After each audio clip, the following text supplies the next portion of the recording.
I grew up initially with a single mother. My dad kind of left at a very early age. The challenge was my mother was a drug addict. She was an alcoholic and kind of in and out of rehab. What kind of drugs, do you know? Cocaine, primarily. Eventually got into heroin, vodka bottles all over the place at all time. Very, very abusive in pretty much every different way that you can imagine. Different guys in and out of the house. We lived in an area in Southern California during that time where 80s and 90s, heavy gang violence. It really isn't going on here now, but just some of the stupidest shit you could imagine. Neighborhood by neighborhood, like just to put it in perspective here, like within 2 to 3 miles of a boarding neighborhood, because you were born in that neighborhood, there was these gang territories where there was drive-by shootings going on every day. People were being killed. I remember just about every 2 to 3 weeks hearing about either someone I went to school with or a friend being shot due to just senseless gang violence. I had a half brother who was out there at the time who was involved with gangs. Wound up being incarcerated for life in prison for, triple homicide during that period of time. Triple homicide? Yeah, triple homicide. How old?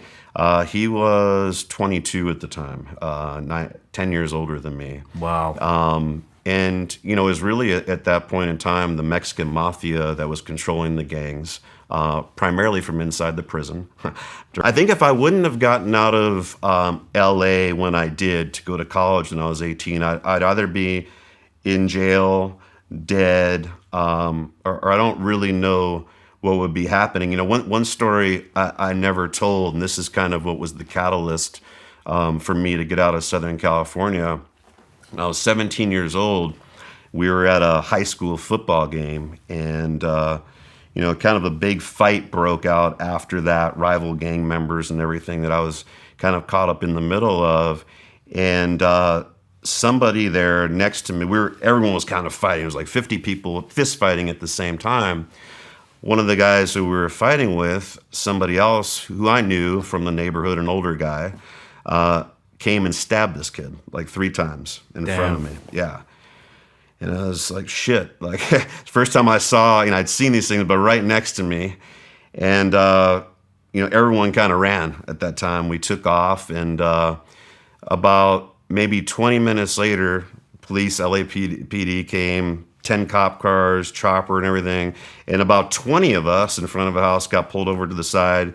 They took all of us in. I was 17 years old. They took all of us into kind of the holding tank and started questioning us one by one over about a 5 or 6 hour period of time. And at the end, it was myself and one of my friends left. Everyone else had been released. And I said, wait, what's going on here? when are we going home? I'm like, you're not going home. And they took us to juvenile hall. This is when I was 17 years old. This is in San Bernardino, California. And put us into, I'm like, what's going on? Well, we'll let you know. They put us into a holding tank. Woke up in the morning. They pulled us in, put a red band on my wrist. I'd never been in juvenile hall, never been arrested before. And they said, you're going to go to Unit 8 because you're being charged with attempted murder. I said, wow. Hey everybody, I'm Shawn Ryan. Click here to subscribe to the Shawn Ryan Show YouTube channel for the hottest and most compelling interviews that you will not see anywhere else. I've also made a playlist of all the previous SRS episodes so they're easy to find. You can find that right here.